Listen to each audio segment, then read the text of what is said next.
We may just be one little monkey on the planet of 7 billion with, who knows however many billions of other animals and insects and fish and whatever.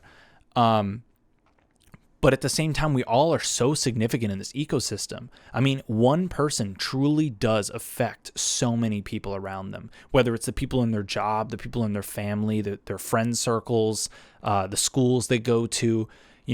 The presence of one person can dramatically change something. And if you don't believe me, think about somebody you fucking hate. Think about somebody who you think is so annoying. Now imagine in a room full of your friends that one person comes in. Tell me that doesn't ruin the moment completely, right? One person can completely fuck up a room in terms of its chemistry and the vibe. So imagine that, but on a larger scale. That's the universe. That's us. That's us on this planet, is that we are having a profound effect on all the things around us because reality is this co-creation.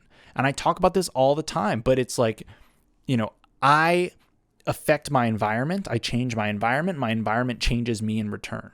And this is something that is obvious the more you think about it, but is kind of a deep, profound realization when you really understand the impact and the levels to which this feedback loop actually really affects your day-to-day life. And it's something that's easy to overlook because sometimes we think of the environment as just such a big thing and it seems like it's so independent of us, and it's not. I mean, yes, a lot of things can operate outside of your sphere of influence, but then you're coming into contact with it, therefore adding your sphere of influence to your immediate vicinity at the very least.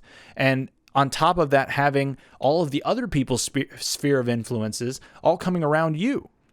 So even imagine just going on a bus and like there's some random stranger that goes on the bus. If they're having a bad day, that's going to affect somebody on that bus. Even if it's just you look at the person, you're like, oh, what the fuck's wrong with that guy?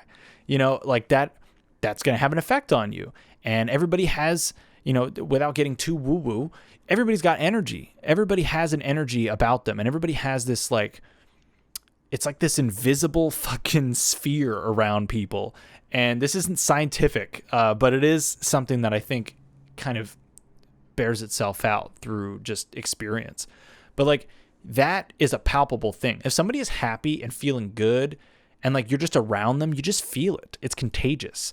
And I don't know if it's just part of a human being's ability to read nonverbal communication, and it's just, it could be pheromones. There could be other things that are at play that are literally or physiologically affecting you. But to me, even just the placebo effect, or even just kind of the general influence of feeling a certain way based on your interpretation of somebody else, all of those things are playing into your mental state.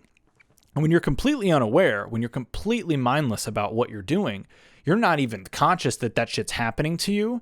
So therefore it has more influence than if you were conscious of it. Because if you're conscious of it, you can feel that energy and then respond to it in the way that you want to. So if it's a good energy, then you amp it. You amplify that energy. If it's a bad energy, then you try to keep that shit away from you. And that's because you're aware. You're raising your consciousness level. And I think the more that we are able to raise our consciousness collectively, the more that we're going to have a more compassionate world. We're going to have a better world for everybody. And it doesn't need to be utopia to be better than what we got.